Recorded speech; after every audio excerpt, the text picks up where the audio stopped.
Hello दोस्त, स्वागत है आपके अपने चैनल पर। और आज के सेशन में हम लोग करेंगे अम, उत्तक पढ़ेंगे। उत्तक हम लोग बायोलॉजी में पढ़ेंगे। और आज का चैप्टर ही क्लास 1 होगा। मैं इसे इंक ले लेता हूँ थोड़ा।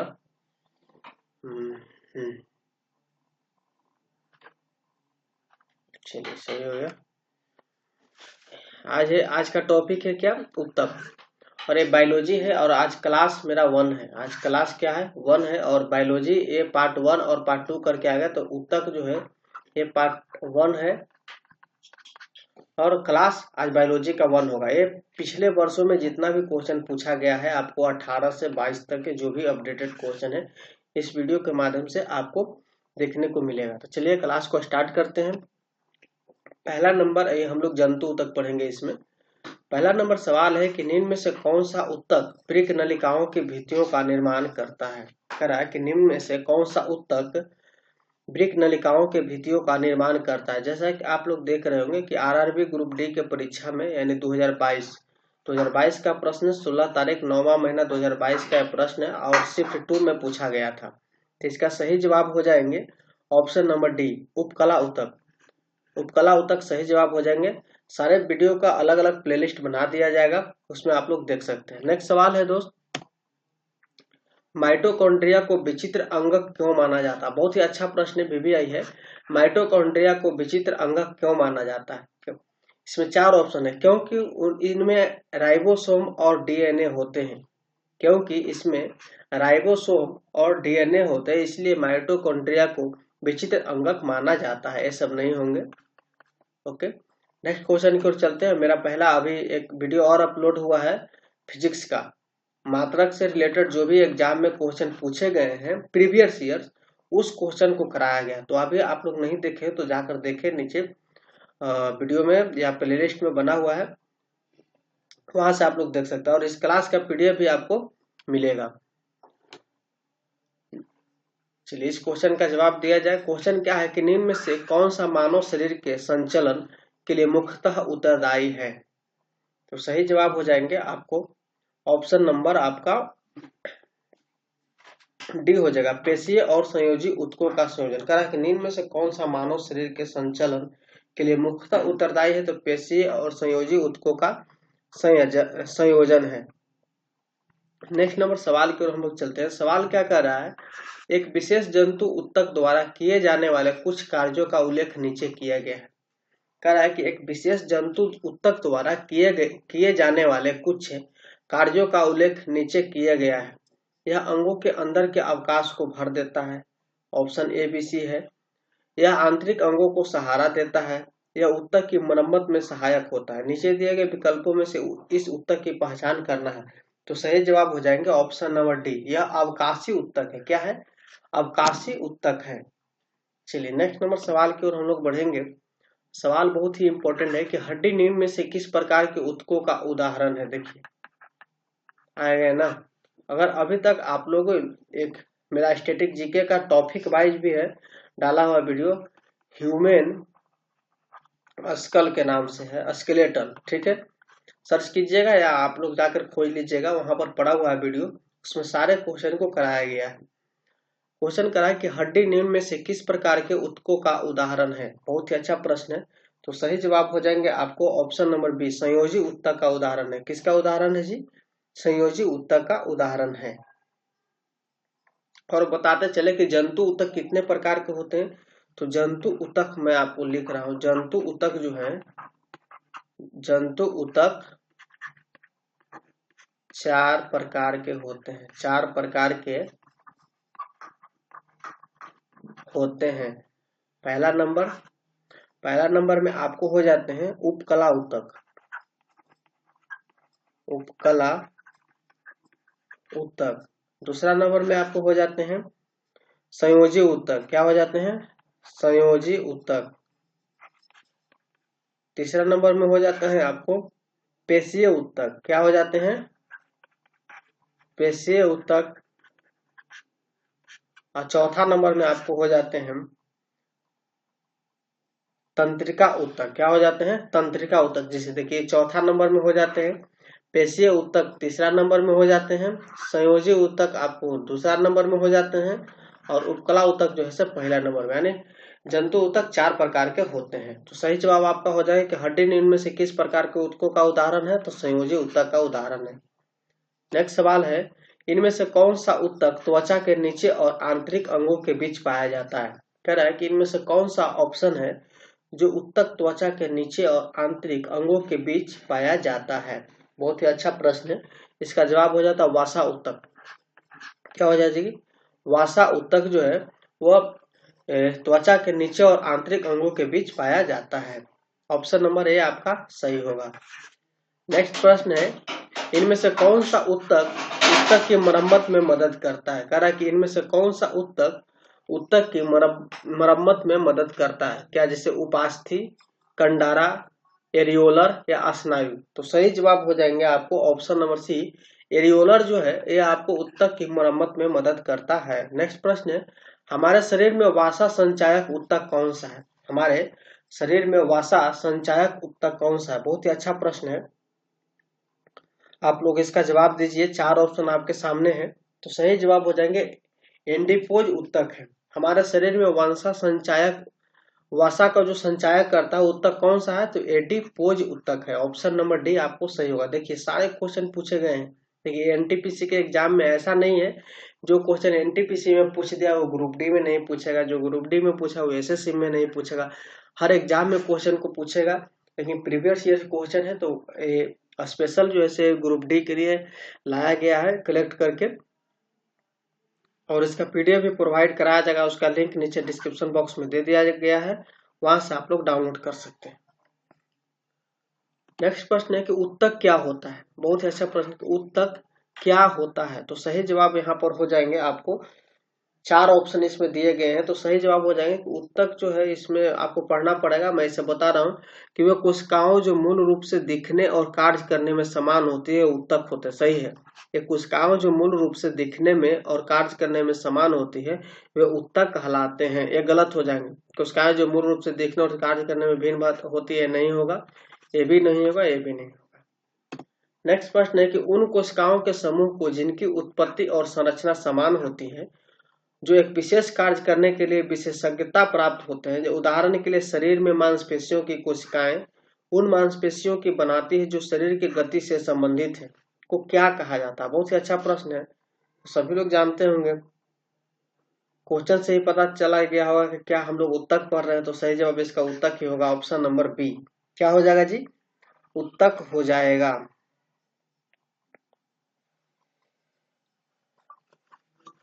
चलिए नेक्स्ट नंबर प्रश्न की ओर हम लोग बढ़ते हैं। और एक चीज आपसे और क्वेश्चन में पूछूंगा कि ऊतकों का अध्ययन जीव विज्ञान की जिस शाखा में किया जाता है उसको क्या कहते हैं। यानी ऊतकों का अध्ययन को क्या कहते हैं। जैसे एक क्वेश्चन आपसे पूछ दिया जाए, ऊतकों, जैसे ऊतकों इस तरह से कैसे लिखाएगा, ऊतकों के ऊतकों का अध्ययन अध्ययन किसको कहते हैं। तो ऊतकों का अध्ययन जो है हिस्टोलॉजी को कहा जाता है। किसको कहा जाता है, हिस्टोलॉजी,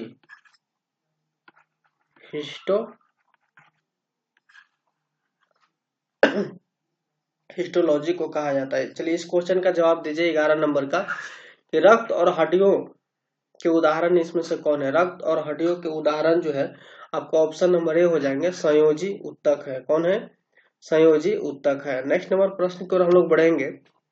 प्रश्न कर रहा है कि मनुष्य में एक संयोजी ऊतक के उदाहरण को पहचाने। इस ऑप्शन में कौन सा जो है मनुष्य के संयोजी ऊतक, तो इसमें पहचानना क्या है, हड्डी। हड्डी जो है मनुष्य के संयोजी ऊतक है। नेक्स्ट नंबर प्रश्न को हम लोग बढ़ेंगे। प्रश्न 13 नंबर के निम्नलिखित में से कौन सा एक संयोजी ऊतक है। संयोजी ऊतक किसमें से ये नहीं होगा, संवहनीय बंडल नहीं होगा, त्वचा भी नहीं होगा, संयोजी ऊतक यानी हड्डी होगा। ऑप्शन नंबर आपका सी सही होगा। निम्नलिखित में से कौन सा एक संयोजी ऊतक है, तो हड्डी। नेक्स्ट प्रश्न है कि एक संयोजी ऊतक है, इसमें 4 ऑप्शन दिए गए हैं। तो संयोजी ऊतक क्या, कोलेनकाइमा या स्क्लेरेनकाइमा या रक्त या पेरेनेकाइमा होगा। तो सही जवाब हो जाएंगे आपको क्या कहा कि एक संयोजी ऊतक है, रक्त हो जाएगा। इसमें से सही जवाब आपका क्या हो जाएगा, रक्त हो जाएगा। ऑप्शन नंबर बी, रक्त एक संयोजी ऊतक है जी। नेक्स्ट प्रश्न, और ह्यूमन ब्लड भी मैंने आपको एक वीडियो बनाया है ह्यूमन ब्लड से रिलेटेड।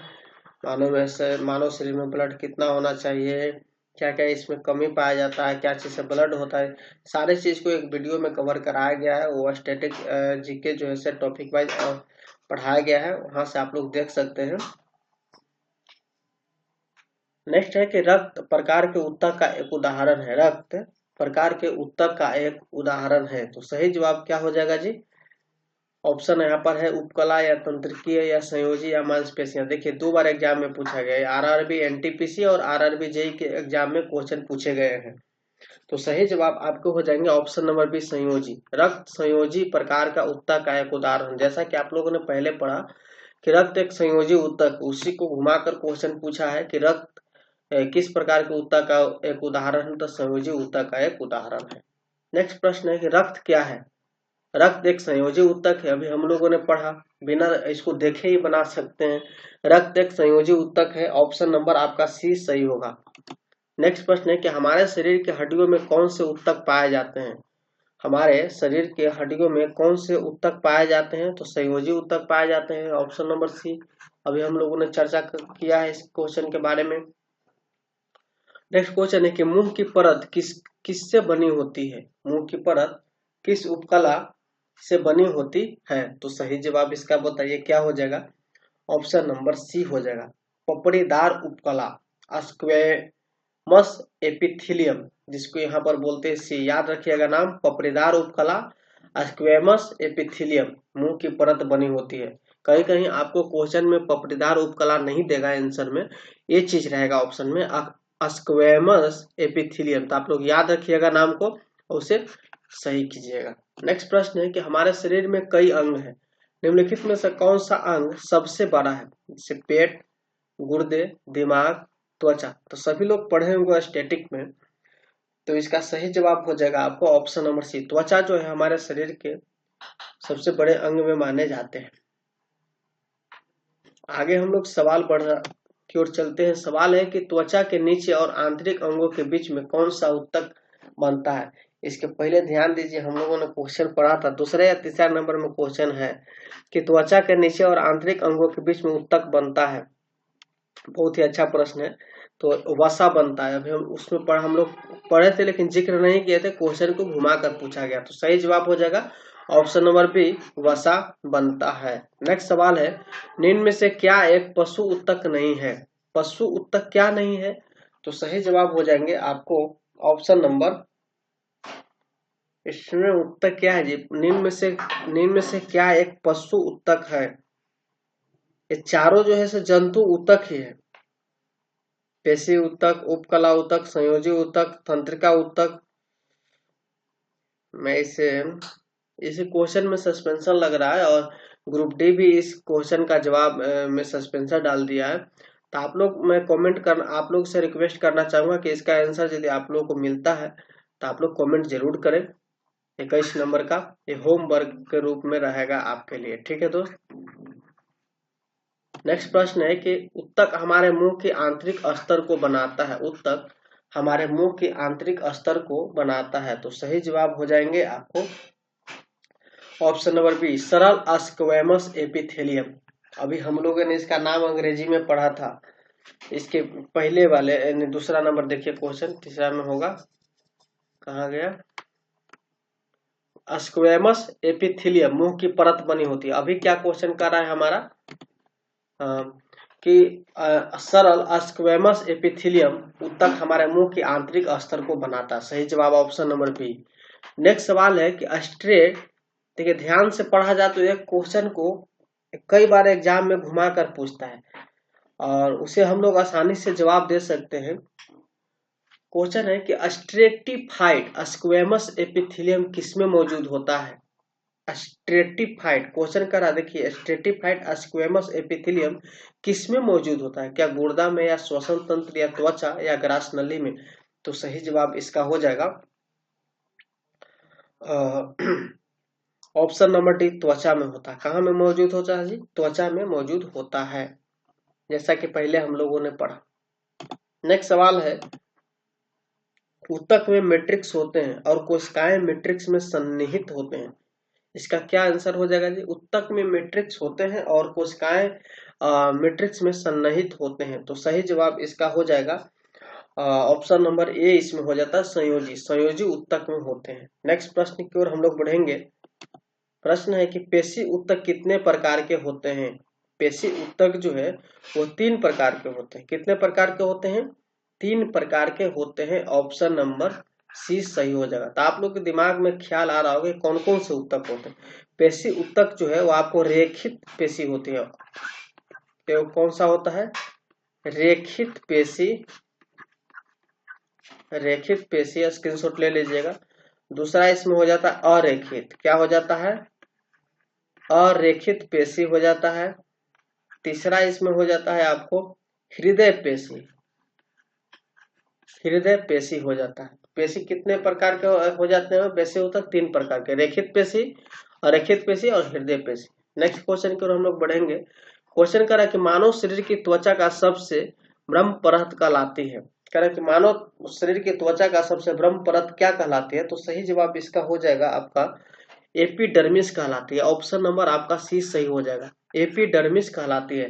दोस्तों मेरा वीडियो पसंद आता है या कंटेंट आपको जिस तरीके से मेरा वीडियो या कंटेंट पसंद आता है तो प्लीज एक लाइक जरूर कीजिएगा। लाइक से हमें मोटिवेशन मिलता है और उस बंधु भाइयों के पास पहुंचाइए जो अब तैयारी करना चाहते हैं, जुड़ना चाहते हैं। तो बिल्कुल अभी हम लोगों ने ग्रुप डी के वैकेंसी आ गया है। आप लोग सभी लोग फॉर्म भर दें और लगातार हम लोग क्वेश्चन को शुरू से टॉपिक वाइज जितना भी जीएस का सेशन बनता है ग्रुप डी के परीक्षा एनटीपीसी में, सारी चीज को हम लोग कवर करते हुए चलेंगे। तो बिल्कुल आप लोग चैनल पर बने रहिएगा। चैनल को सब्सक्राइब कर लीजिए नहीं किए हैं तो, और साथ में बेल आइकन बटन को ऑल पर प्रेस कर लीजिएगा। ओके, और सारे कंटेंट का पीडीएफ आपको प्रोवाइड कराया जाएगा। नीचे टेलीग्राम में लिंक दिया गया है। बस क्लास खत्म होने के 1 दिन बाद। ध्यान रहे आपको वीडियो अपलोड इवनिंग टाइम में 7 बजे मिल सकता है और रात्रि में, या और आपको 4 बजे अपलोड किया जा सकता है। 2 को मेरा टाइम है, दोनों टाइम में कोई टाइम में वीडियो अपलोड किया जाएगा। आप लोग वीडियो का ऑल पर प्रेस कीजिएगा, नोटिफिकेशन जाएगा, आप लोग देखिएगा दोस्तों। ओके, चलिए आगे हम लोग बढ़ते हैं। ज्यादा थोड़ा सा हो गया। क्वेश्चन कह रहा है कि निम्न में से कौन सा हिस्सा मानव त्वचा का सबसे बाहरी हिस्सा है? बहुत ही अच्छा प्रश्न है और लेवल का क्वेश्चन है। एक क्वेश्चन पढ़ने में मजा आता है और पढ़ाने में भी मजा आता है। क्वेश्चन कह रहा है कि निम्न में से कौन सा हिस्सा मानव त्वचा का सबसे बाहरी हिस्सा होता है? एपिडर्मिस। क्या होता है जी? ऑप्शन नंबर ए, एपिडर्मिस होता है। नेक्स्ट प्रश्न है, निम्नलिखित में से संयोजी उत्तक नहीं है। निम्नलिखित में से संयोजी उत्तक नहीं है। तो सही जवाब हो जाएंगे आपको 28 नंबर प्रश्न का ऑप्शन नंबर ए हो जाएगा तंत्रिका कोशिका। कह रहा है कि निम्नलिखित में से संयोजी उत्तक नहीं है, तंत्रिका कोशिका नहीं है। नेक्स्ट प्रश्न है, स्क्वैमस एपिथेलियम उत्तक फेफड़े के एल्वेलाई और जानवरों के अन्य हिस्सों में पाया जाता है जहां संकुचन और विश्राम होता है। कह रहा है स्क्वैमस एपिथेलियम उत्तक जो है फेफड़ों को एल्वेलाई और जानवरों के अन्य हिस्सों में पाया जाता है जहां संकुचन और विश्राम होता है। तो 29 नंबर का सवाल का जवाब आप हमें बताइए क्या हो जाएगा? ऑप्शन नंबर ए हो जाएगा अस्थाई। क्या हो जाएगा मेरे दोस्त प्यारे साथियों? अस्थाई हो जाएगा। नेक्स्ट नंबर क्वेश्चन की ओर हम लोग बढ़ेंगे। क्वेश्चन है कि किस प्रकार की कोशिका से त्वचा बनी है? किस प्रकार की कोशिका से त्वचा बनी है? तो ऑप्शन नंबर ए हो जाएगा अधिचर्म कोशिका से बनी है। अधिचर्म कोशिका से त्वचा बनी है। नेक्स्ट प्रश्न है कि जंतु कोशिकाओं में वृक्क को यांत्रिक समर्थन प्रदान करने के लिए रिक्त स्थान एपिथेलियम इसकी आंतरिक परत निर्मित करता है। फिर से इस क्वेश्चन को हम लोग रिपीट करते हैं। कह रहा है कि जंतु कोशिकाओं में वृक्क को यांत्रिक समर्थन प्रदान करने के लिए रिक्त स्थान एपिथेलियम इसकी आंतरिक परत निर्मित करता है। तो सही जवाब हो जाएगा ऑप्शन नंबर ए, आयत फल की क्यूबाइडल। ऑप्शन नंबर ए इसका सही हो जाएगा। नेक्स्ट प्रश्न है, उत्तक के प्रकार ग्रंथियां बनाते हैं। उत्तक के प्रकार कौन से ग्रंथियां बनाते हैं? तो इसका सही जवाब हो जाएगा epithelium. Option number B, epithelium उत्तक के प्रकार ग्रंथियां बनाते हैं। ऑप्शन नंबर बी करेक्ट होगा। नेक्स्ट प्रश्न है कि हिस्टामिन स्रावक कोशिकाएं किसमें पाई जाती है? हिस्टामिन स्रावक कोशिकाएं किसमें पाई जाती है? तो सही जवाब आपका हो जाएगा ऑप्शन नंबर ए संयोजी ऊतकों में पाई जाती है। नेक्स्ट प्रश्न है कि अवकाशोतक यानी एरियोलर टिश्यू किसके बीच एक पूरक उत्तक फिलर टिश्यू का काम करता है। बिल्कुल आपको टॉपिक वाइज मिलेगा, कवर होते जाएगा। आप लोग जब सेट बनाइएगा तो एक क्वेश्चन आपको निश्चित ही लगेगा, तो आपको बहुत ही आनंद होगा कि हमें इस क्वेश्चन को याद है, जान रहे हैं। जब पढ़िएगा तब क्या जवाब हो जाएगा। अब अवकाशोतक किसके बीच एक पूरक उत्तक फिलर टिश्यू का काम करता है, तो सही जवाब इसका हो जाएगा ऑप्शन नंबर ए त्वचा और मांसपेशियां। नेक्स्ट प्रश्न है निम्न में लाल संवहनीय संयोजी उत्तक है। निम्न में लाल संवहनीय संयोजी उत्तक है, तो सही जवाब हो जाएगा ऑप्शन नंबर सी रुधिर। क्या हो जाएगा जी, रुधिर हो जाएगा। नेक्स्ट नंबर सवाल है कि उत्तक ग्रंथियों का निर्माण करते हैं, कौन करते हैं जी, उत्तक ग्रंथियों का निर्माण करते हैं। तो सही जवाब आपका बता दीजिए, आपके पास 4 ऑप्शन दिए गए हैं। सही जवाब हो जाएगा एपिथेलियम नहीं, कह रहा है उत्तक ग्रंथियों का निर्माण करते हैं। इस क्वेश्चन का क्या जवाब हो जाएगा, उत्तक ग्रंथियों का निर्माण करते हैं मांसपेशी, वाहिका, संयोजी या तंत्रिका। तो सही जवाब इसका, हमें कंफ्यूजन थोड़ा सा हो रहा है दोस्त आंसर में, मैं आपको क्लियर कर देता हूँ। अगर आपको एक इस क्वेश्चन का जवाब आपको आ रहा है तो जरूर हमें कमेंट बॉक्स में, हाँ चलिए याद आ गया, उत्तक ग्रंथियों का निर्माण करता है, करा कि उत्तक, तो सही जवाब इसका हो जाएगा ऑप्शन नंबर बी वाहिका। वाहिका जो है उत्तक ग्रंथियों का निर्माण करता है। तो आज का क्लास इतना ही, और आंसर की के साथ आपको प्रोवाइड कराया जा रहा है। बिल्कुल बेहतरीन तरीके से देख सकते हैं कि कितना अच्छे से इसमें टेबल वाइज आपको आंसर दिया गया है। 1 से 15 तक यहाँ है, और 16 से 30 तक यहाँ है, और 31 से 36 तक यहाँ है। प्लीज बस आप एक हमें सपोर्ट के तौर पर लाइक कर दीजिए और दोस्तों के पास शेयर जरूर कीजिए। मिलेंगे नेक्स्ट वीडियो में। बेस्ट ऑफ लक, तैयारी करते रहिए, पढ़ते रहिए, कहीं से भी पढ़िए, तैयारी को कंटिन्यू कीजिए।